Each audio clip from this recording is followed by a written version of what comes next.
Well, the crucial Indian Olympic Association elections are currently underway. Let me now go across to my colleague Shivani for more on that. Over to you, Shivani. Thanks a lot, Maha. The meeting between the IOC observers, 4 of them have flown down to India, and the IOA finished before the elections took place. The IOC observers laid down the guidelines of how the elections should be conducted. The latest news that we can bring to you is that tainted Chautala and Bhanot, the President and the Secretary General, who have been ousted because they have charges against them in a court of law, are still part of the Electoral College, and they will indeed get to vote. The latest we are hearing from Delhi is that the voting has started, and we will hear very soon the results of the elections. Of course, we know that the candidates are standing unanimously, so there's not much to anticipate as far as the elections are concerned.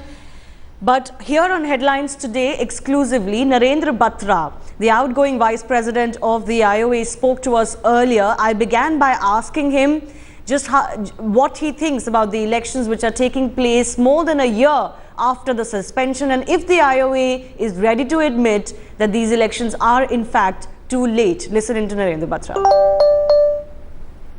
So we had to go through the process. There were certain requirements from IOC which had to be met. Unfortunately, they were being told by our people who were part of IOA earlier, and athletes and certain NGOs and lawyers who were, I should say, briefing and misbriefing IOC. And unfortunately, we had to go through this process. So I hope everything ends well today. See, whenever you do a thing, you will have people who are criticizing it because who could not get their vested interest served. So there is no problem, nothing at all. The elections are going smooth.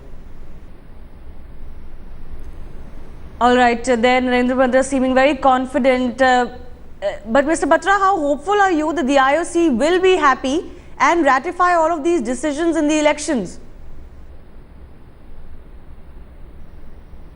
Well, I think IOC has already ratified whatever amendments, corrections they required. One thing was required which will be ratified today. But again, I am saying that even during this last 30 days also we have gone through a lot of tough times. Again, people from India itself, and I won't hesitate to use the name Mr. Randhir Singh, who's been in IOC for over 30 years. He's been just misinforming them just to see that India does not get back its recognition and he remains that IOC member in India. But unfortunately, I feel, God willing, because truth ultimately prevails, so his term should come to an end and we should get this election recognized. IOC has no issues. I don't think so any issues with us. They've sent 4 observers today, 1 from OC and 3 from IOC. This shows their seriousness and commitment. Right, my final question to Narendra Batra. There are questions over your President-elect Ramachandran himself. A case is coming up, the hearing of which is on 21st Feb. What happens if he's found guilty in this case? See, you never know who can be acquitted, made an accused or acquitted tomorrow. That can never be predicted beforehand. Mr. Ramachandran has given an affidavit. There is not charge sheet. Charge sheet is not any reason for suspension. It's charge framed by the court. So until charges are framed by the court, no one gets any suspension. And this is part of life. Life goes on. People may get charge sheeted, charge framed, and they may get relieved also. As far as today is concerned, it's absolutely clean and clear. So cases can keep on going. You have your friends and enemies who keep on filing cases against you. So as far as we are concerned today, everything is okay.